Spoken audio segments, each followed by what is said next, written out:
Amém, irmãos, graça e paz, bom dia. Vamos dar início ao nosso culto de domingo. Nós vamos dar início ao nosso momento de aprendizado da palavra de Deus. Nós vamos dar início ao nosso momento ao qual nós iremos aplicar na vida prática da igreja aquilo que nós temos estudado, aquilo que nós temos iniciado ao longo dessa série de mensagem, a carta aos irmãos em Filipos. Nós vamos ver a mensagem do apóstolo Paulo tratando sobre unidade. Para isso eu convido os irmãos a abrirem comigo a palavra de Deus em Filipenses, no capítulo 2, nós iremos ler do versículo 1 ao versículo 4, por gentileza. Se os irmãos da mídia puderem soltar a arte, por gentileza, que é o tema que nós iremos trabalhar nessa manhã. Filipenses, capítulo 2, do versículo 1 ao versículo 4. O tema dessa mensagem é Vivendo em Unidade no Corpo de Cristo. Então o apóstolo Paulo ele faz questão de nós vivermos em plena comunhão com Cristo e uns com os outros. Então começa a dizer assim, Filipenses capítulo 2, do versículo 1 ao versículo 4. Portanto, se por estarmos em Cristo temos algum poder, algum encorajamento, alguma comunhão no Espírito, alguma profunda fraternidade e compaixão, completai a minha alegria, tendo o mesmo modo de pensar, o mesmo amor, um só Espírito e uma só atitude. Nada façais por rivalidade, nem por partidarismo. Pelo contrário, cada um considere com toda a humildade as demais pessoas superiores a si mesmo. Cada um zele não apenas por seus próprios interesses, mas igualmente pelos interesses dos outros. Senhor, muito obrigado pela Tua palavra, que é inerrante, infalível, eficaz, que fala com o Teu povo, que fala conosco, que nos edifica, que nos leva a mais perto daquilo que o Senhor quer para a nossa vida e para a vida da igreja. Nos abençoe ao meditarmos junto naquilo que o Senhor tem para falar conosco hoje, aqui, neste local e neste momento de Santa Ceia. Abençoe a minha vida, a vida dos meus irmãos. É necessário que nós venhamos diminuir para que o Senhor venha crescer e receber a única e exclusiva glória que é dada a Ti neste culto. Assim nós te agradecemos em nome de Jesus. Amém. Irmãos, para compreendermos a carta do apóstolo Paulo aos irmãos na igreja de Filipos, é necessário nós compreendermos que essa igreja é um organismo vivo. Essa igreja, ela está simultaneamente recebendo dois fatores, os fatores externos e internos. Essa igreja, ela está sofrendo pressão de fora e conflitos internos. Então o apóstolo Paulo, ele tem uma preocupação legítima com os irmãos que estão na igreja de Filipos, com os irmãos que estão na igreja ali pela Grécia, ali pela Macedônia. Então o apóstolo Paulo ele faz questão de tratar com esses irmãos esses conflitos internos. Quando nós olhamos para o versículo 28, o apóstolo Paulo, quando ele lembra dos conflitos externos que estão assolando aquela igreja, seja a perseguição, seja o cansaço, seja o desânimo daqueles crentes, aqueles novos convertidos ao Evangelho de Jesus Cristo, ele envia um reforço para trazer novamente alegria àqueles irmãos que estavam sendo perseguidos pelo Império Romano. No versículo 28 diz assim, do capítulo 2, por isso o enviarei a quem? Epafrodito, que é o seu amigo também de ministério, é seu amigo na caminhada. E logo em cima ele fala também que está preparando o jovem Timóteo para logo em seguida enviá-lo para juntos fazerem uma obra naquela localidade, a fim de que possais vos alegrar ao vê-lo novamente e com isso eu sinta menos tristeza. É certo que nós vemos que no momento ao qual nós vivemos, e sempre na caminhada da história da igreja, a igreja passou por grandes embates externos. A igreja de Cristo, ela continua sendo perseguida. A igreja de Cristo, ela continua sofrendo ataques violentamente da parte externas. são questões ideológicas, questões políticas, são questões étnicas, são questões raciais, são todos os tipos de perseguições que assola o povo da igreja. Mas o apóstolo Paulo inicia o capítulo 2 mais preocupado com os assuntos internos da igreja. Policarpo, no século 2, ele destaca que o apóstolo Paulo ele teve grande firmeza e grande tato em escrever essa carta aos irmãos em Filipenses para tratar daquilo que é essencial para a vida, que é o organismo da igreja. E o que é essencial é as vidas que fazem parte do corpo de Cristo estarem bem nutridas, são as vidas estarem bem alimentadas da palavra de Deus, são as células, que somos eu e são vocês, estarem unidos com um único propósito de trabalhar em favor do organismo vivo que é a igreja. Mas o apóstolo Paulo, ele tem uma genialidade pastoral muito grande. Então o apóstolo Paulo, ele olha para os conflitos internos. Ele sabe que um edifício, ele pode ser abalado por fatores externos.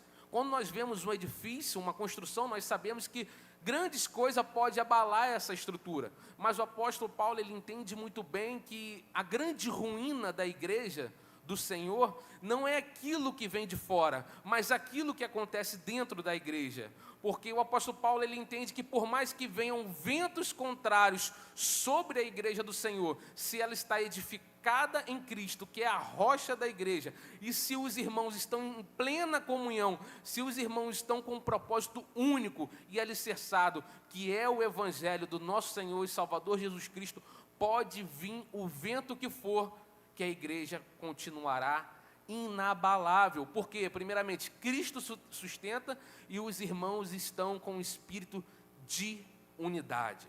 Então o apóstolo Paulo, ele começa a levantar questões eclesiásticas. Ele mostra que essas questões não são apenas burocráticas, não são apenas questões de administração, não são apenas questões doutrinárias, mas ele mostra que ele está tratando da saúde da igreja. Ele entendeu que todas essas questões, seja administrativas, burocráticas, teológicas, essas questões devem estar alinhadas com um único propósito, que é a cruz do Calvário. Então toda a igreja, todo o sistema que faz ela funcionar de maneira orgânica, deve convergir para a cruz do Calvário. Então o apóstolo Paulo, com muita gentileza e sutileza, de maneira ímpar, ele convida o povo a perceber que a maior força não reside em uma resistência política.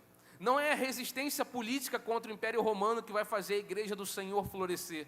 Não é a nossa resistência contra algum, vamos dizer, um partido político ou uma ideologia política que vai nos fazer crescer e florescer, mas em uma harmonia espiritual, que nós devemos estar linkados uns aos outros, que nasce da união com Cristo. O verdadeiro partido da igreja, a verdadeira ideologia da igreja, não é para um lado, não é para o outro, não é para o centro, mas é para o alvo, que é Cristo.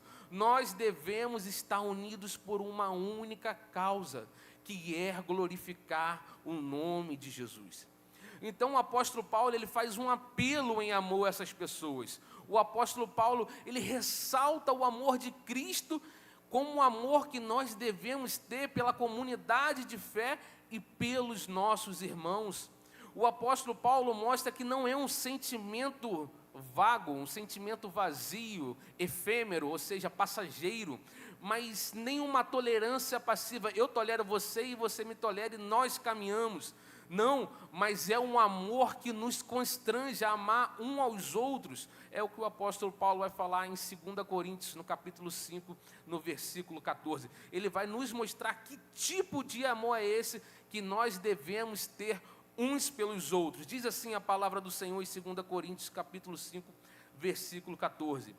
O amor de Cristo nos constrange porque estamos convencidos de que a saber, Jesus Cristo, morreu por todo, logo nós todos morremos.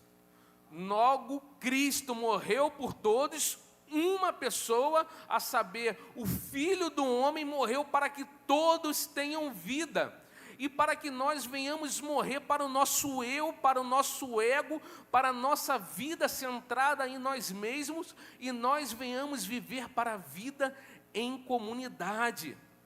É o ego individual meu e seu sendo selado na cruz do Calvário para que o amor de Cristo possa fluir em nossa vida. O espírito comunitário, o espírito daquele que se doa por todos. Então nós temos esse convite a um amor que nos constrange. A nossa relação não pode ser meramente de tolerância passiva. A nossa relação não pode ser meramente um sentimento vago, mas um amor sacrificial uns pelos outros. Essa unidade, meus irmãos, como nós falamos aqui ontem, nós tivemos pessoas de outras denominações, Assembleia de Deus, Igreja Betel, Porta das Ovelhas, vieram aqui, somaram com um evento que tiveram aqui de 1 ano de consagração.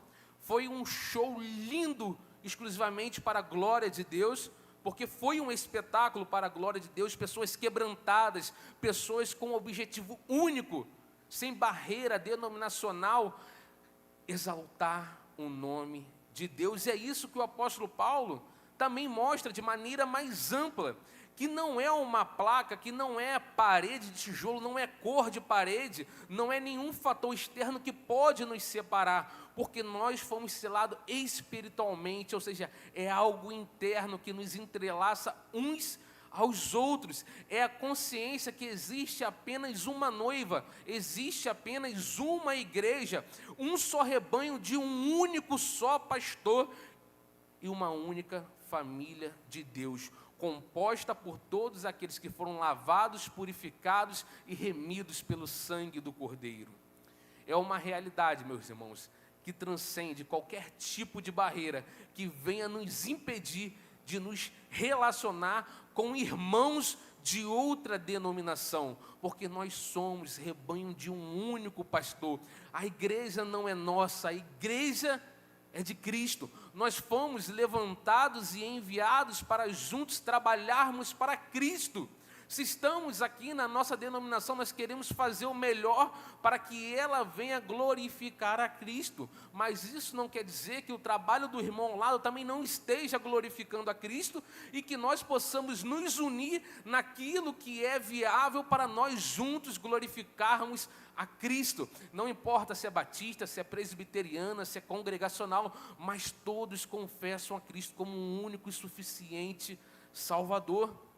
Por fim, o apóstolo Paulo, nessa introdução, ele sela esse pensamento, esse conceito de comunhão, falando de koinonia. Koinonia seria dizer comunhão, mas não é qualquer tipo de comunhão. Não é simplesmente estarmos unidos ou caminhando ou interagindo aqui no hall da igreja, ou tomando um café da manhã junto, ou celebrando após o culto com um café. Pessoal que gosta muito de café. Mas aqui é de uma fraternidade visceral que transforma em profunda compaixão. É o Espírito Santo que nos sela nessa comunhão. É o Espírito Santo, quando habita no centro da igreja, não há divisão. Se o Espírito Santo está aqui hoje conosco, ele faz com que todos nós convergimos em um só Espírito, porque ele que guia a minha e a sua vida, fazendo com que cada membro cuide um do outro como se cuidasse de si mesmo. E o chamado de Jesus é óbvio: ame ao próximo como amasse a ti mesmo.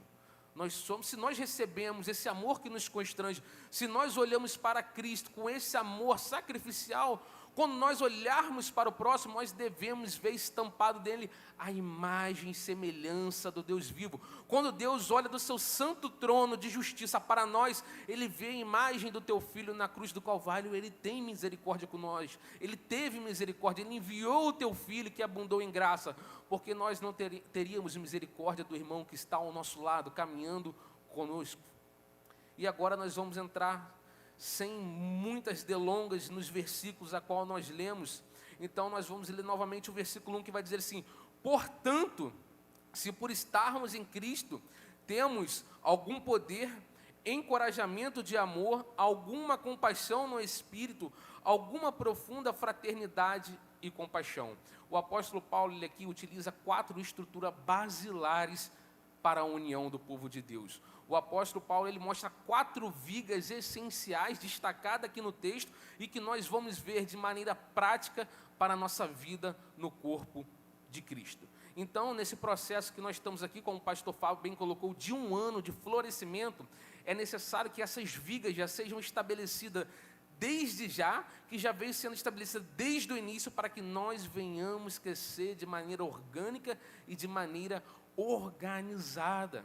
Então o apóstolo Paulo fala que para a igreja estar em unidade são necessários esses 4 fatores: exortação em Cristo, consolação de amor, comunhão do Espírito e entranhados afetos e misericórdias. Então nós vamos ver o que seria essa exortação em Cristo. Essa exortação em Cristo, meus irmãos, o apóstolo Paulo quer mostrar que nós fomos salvos por um único Senhor. Foi o próprio Senhor Jesus Cristo que deu a vida por mim e por você. Então é esse sentimento que nós devemos ter um pelos outros. O mesmo sentimento que Cristo teve por nós é o mesmo sentimento que nós devemos ter para o nosso irmão. Ludicamente falando, é como se estivéssemos todos bebendo de uma única fonte. E nós estamos bebendo de uma única fonte. E essa fonte é Jesus Cristo. Não há fontes diferentes na igreja. A igreja, ela tem apenas uma fonte. E essa fonte é aquela que a mulher no poço de Samaria experimentou e transformou a sua vida. É a fonte que jorra água e rios vivos em nossa vida. E se tratando de videira, como ontem foi pregado aqui, eu até lembrei quando a irmã falou, não tem como nós estarmos enxertados numa mesma árvore, nós sermos ramos, e eu nutrir contra vocês e vocês contra mim algum tipo de amargura, algum tipo de ressentimento. Para uma videira florescer de maneira orgânica, é necessário que todos os ramos estejam em harmonia. Como a irmã ontem bem falou aqui, às vezes é necessário a poda para que a árvore venha crescer e venha dar fruto, mas não o corte, porque somente o Senhor que corta a videira brava daquela que está dando fruto. Então essa é a exortação, mostrar que a nossa conexão uns com os outros é a conexão que está ligada e selada com a obra de Cristo. E a consolação de amor, como que funciona essa terna persuasão de Jesus? Não é um sentimento passivo, não é um sentimento vazio, mas é uma força motriz que nos impele ao perdão mútuo uns com os outros. Ele nos convoca a uma boa vontade invencível. É aquela capacidade que somente o Espírito Santo pode nos dar de amar pessoas que são difíceis de amar, porque nós também somos pessoas difíceis de ser amada. Se nós fôssemos rejeitar aqueles que são difíceis de amar, logo Deus tinha que nos rejeitar de primeira, porque nós pecamos contra um Deus santo, contra aquele que nos deu o seu Filho como maior prova de amor, e na nossa caminhada nós continuemos ainda pecando contra o Senhor. Como nós não vamos ter esse tipo de sentimento com os nossos irmãos? É o amor de Cristo fluindo de nós como um bálsamo. Nós temos que ter o amor de Cristo como um bálsamo que cura a ferida do outro, que suaviza as diferenças e faz com que nós venhamos ter coisas em comuns, e essa coisa em comum é Cristo, é o Espírito Santo, é o mesmo Deus que rege a minha e a sua vida. E tudo isso com a comunhão do Espírito Santo. O Espírito Santo, ele é o grande maestro da igreja.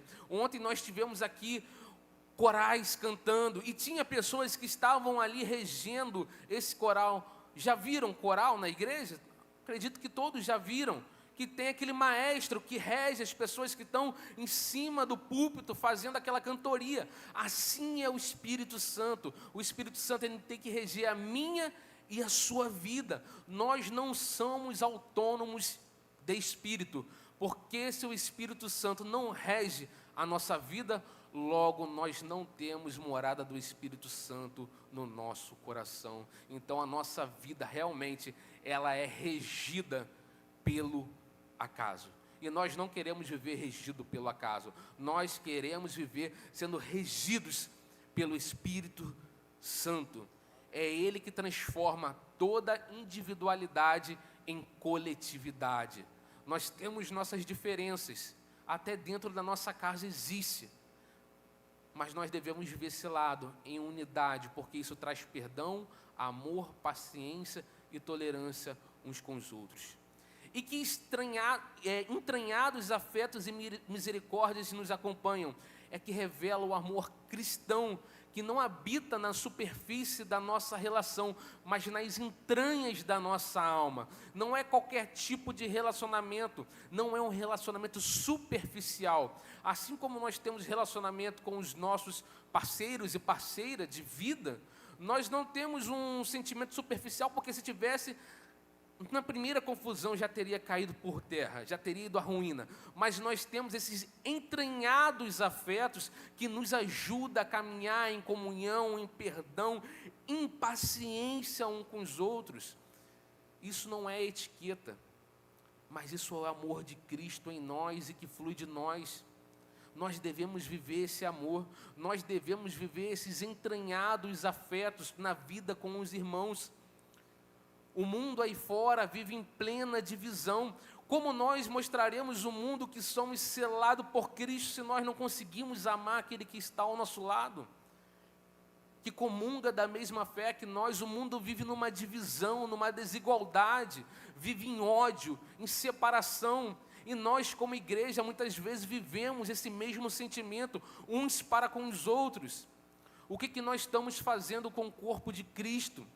Será que nós estamos vivendo a unidade do corpo de Cristo? Ou será que nós novamente estamos quartejando o corpo de Cristo por rivalidade e por vaidade? Nós não podemos viver assim. É inaceitável a igreja de Cristo viver em rivalidade e partidarismo. Nós não vivemos por política nem por ideologia, mas nós vivemos por Jesus Cristo. É Ele que tem que nos unir, é Ele que tem que nos selar em nossas diferenças. Agora nós vamos para o versículo 2, vai dizer assim o apóstolo Paulo: completai a minha alegria, tendo o mesmo modo de pensar, o mesmo amor, um só espírito, uma só atitude. O apóstolo Paulo fala aqui um só. O apóstolo Paulo usa o senso de unidade, mas esse modo de pensar é o mesmo modo que eu penso de alguma área da vida, alguma área eclesiástica? Não tem nada a ver com, porque eu acho A certo, não, porque eu acho B certo. Não é sobre isso, mas é a maneira com qual nós olhamos para Jesus Cristo. É quando todos nós temos o mesmo modo de pensar que Cristo é o nosso Salvador e o nosso Remidor. Quando o apóstolo Paulo vai lá no capítulo 4, no versículo 1, ele diz assim, portanto, meus amados e muito queridos irmãos, minha alegria e coroa está aonde? Firmes no Senhor, amados. O apóstolo Paulo, ele parece muito com o apóstolo João, que o apóstolo João é conhecido muito por esses afetos, esse carinho, filhinhos, amados. Então o apóstolo Paulo usa também dessa linguagem para mostrar o amor que ele tinha por aquela igreja que foi fundada em uma das suas cartas da prisão. A teologia de Paulo, toda a sua teoria tem que virar ação, todo o nosso conhecimento tem que se tornar em prática. Conhecimento sem prática é um conhecimento egoísta e vazio. Tudo aquilo que o Senhor coloca na nossa mente, em nosso coração e nos dá capacidade é para ser compartilhado com a igreja de Cristo para a sua edificação. Então o apóstolo Paulo fala assim: minha alegria e coroa. Com essa linguagem visceral, o apóstolo Paulo mostra a firmeza que a igreja deve andar, não apenas em caráter institucional, mas aquela igreja para ele, vivendo em unidade, a sua própria vitória pessoal.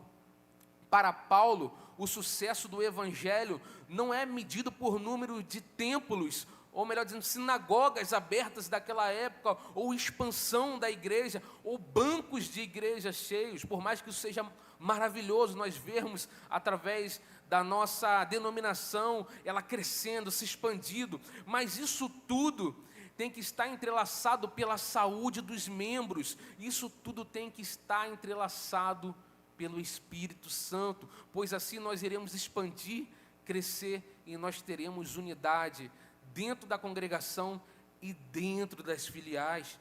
Ter propósito comuns, portanto, é entender que a nossa fé não é uma trilha solitária. Eu não consigo caminhar sozinho. Eu não consigo caminhar sem Cristo e sem meus irmãos em Cristo. Não existe fé isolada, não existe Cristo em casa, existe Cristo conosco no nosso dia a dia, que nós somos habitação do Espírito Santo, mas Cristo se manifesta no meio da sua igreja, é onde Ele tem prazer de realizar grandes milagres, grandes maravilhas. Se não fosse assim, na história da igreja, Cristo não teria institucionalizado a igreja para ser coluna e baluarte. Cristo edificou a igreja para que junto, e assim como foi no Antigo Testamento, o Senhor realizava maravilhas no meio do povo. E o Senhor continua operando maravilha no meio do povo de Deus. O povo de Deus sempre caminhou, isso é importante, sempre caminhou, mesmo com as suas indiferenças, porque o seu único alvo é chegar a Canaã. O povo lá atrás queria chegar à terra prometida, e nós juntos queremos abraçar a herança da vida eterna. Meus irmãos, nós temos um destino compartilhado. Ao descrever como noiva o rebanho e a bendita família de Deus, Paulo destaca que estamos unidos por um vínculo inquebrável. E qual é esse pacto, esse vínculo? É o sangue de Cristo na minha e na sua vida. Esse sangue não apenas nos limpa, nos purifica, mas ele nos tece, ele vai nos tricotando, vai nos unindo, para que nós tenhamos uns aos outros em unidade espiritual, e que as divisões humanas não podem explicar. A unidade que Cristo traz para a igreja no meio de uma diversidade, isso é maravilhoso. A igreja ela tem que ser diversificada de pessoas, de pensamentos e de dons, porque Deus deu através do seu Filho, do derramamento do Espírito Santo, concluindo a manifestação de dom para cada um. Cada um de nós temos um dom para o Senhor. Ninguém que é chamado para a igreja de Cristo é chamado para viver na inércia. Eu estou no banco, vivo no banco, morro no banco, mas eu sou membro de igreja. Não, irmão, você tem função. Cristo tem prazer também no seu serviço. Primeiramente, sabe que é uma vida de adoração, uma vida de oração, mas todos nós cristãos fomos chamados para trabalhar pelo Senhor. Não há diferença entre quem está no púlpito, quem está na portaria, quem está na bateria, quem está no louvor. Isso é questão organizacional, isso é questão hierárquica, porque para Jesus e para o Deus, hierarquia nunca foi problema, mas sempre foi questão de organização e questão saudável para que o corpo venha fluir de maneira orgânica. Mas todos nós somos servos únicos e exclusivos de Cristo. E o versículo 3 e o versículo 4, e nós vamos logo em breve caminhar para a nossa conclusão. Vai dizer assim no versículo 3 e o versículo 4: nada façais por rivalidade, nem por vaidade, pelo contrário, cada um considere com toda a humildade as demais pessoas superiores a si mesmo, cada um zele não apenas por seus próprios interesses, mas igualmente pelos interesses dos outros. Irmãos, o apóstolo Paulo, ele se torna uma espécie de médico da alma comunitária. O apóstolo Paulo, ele consegue ir no âmago, ou seja, no mais profundo da vida da igreja, na ferida dela, e ele empurra o dedo, mas com sentido não de causar mais trauma, mas de lançar o bálsamo que cura toda a ferida de uma igreja. Quando ele aperta o dedo na ferida, não é para maltratar a igreja, não é para que eles parem a obra, mas ele lança o remédio que cura toda a ferida. Ele lança novamente sobre a igreja, sobre aquela ferida, a obra de Cristo na cruz do Calvário. Enquanto feridas internas se abrem por questões de pessoas, o apóstolo Paulo mostra que não é por pessoas, mas é por Cristo que nós estamos lutando.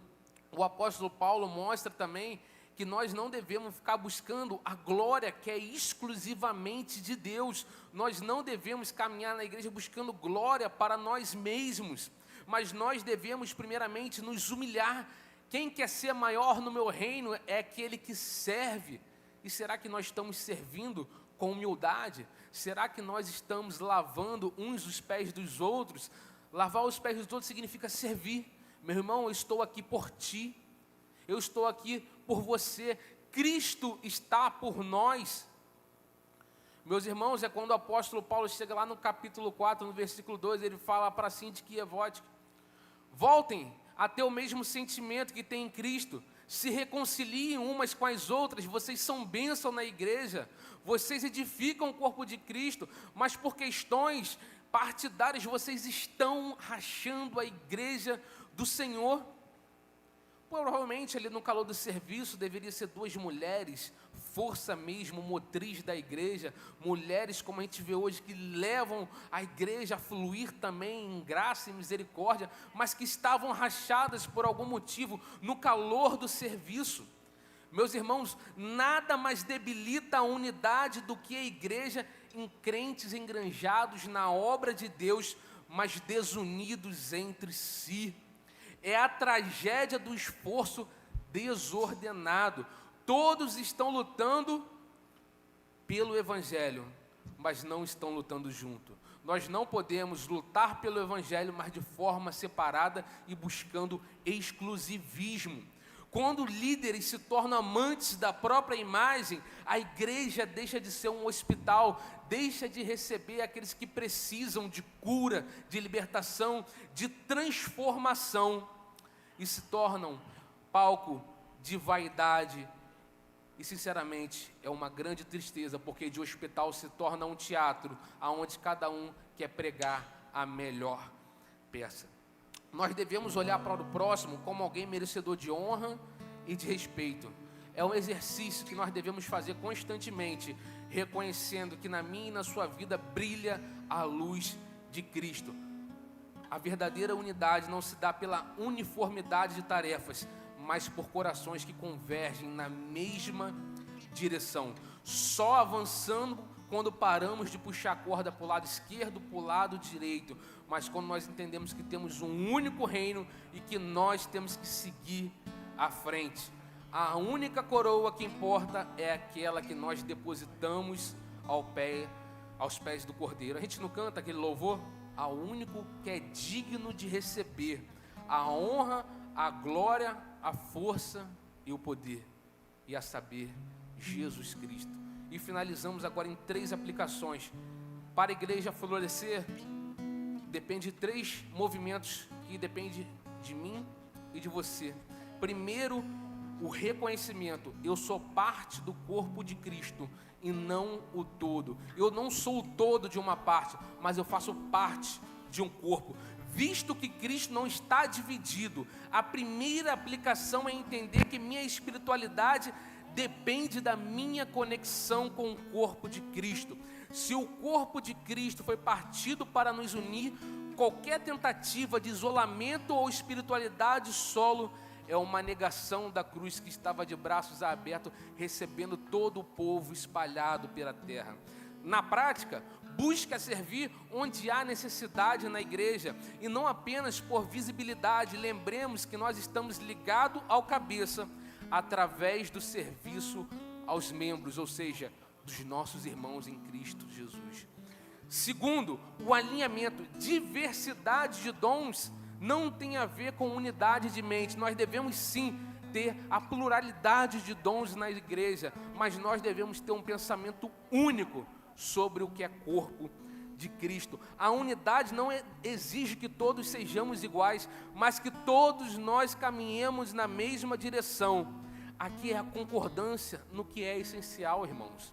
Em vez de nós focarmos nas diferenças de personalidades, opiniões secundárias. Escolha um só pensamento, e esse pensamento tem que ser Cristo.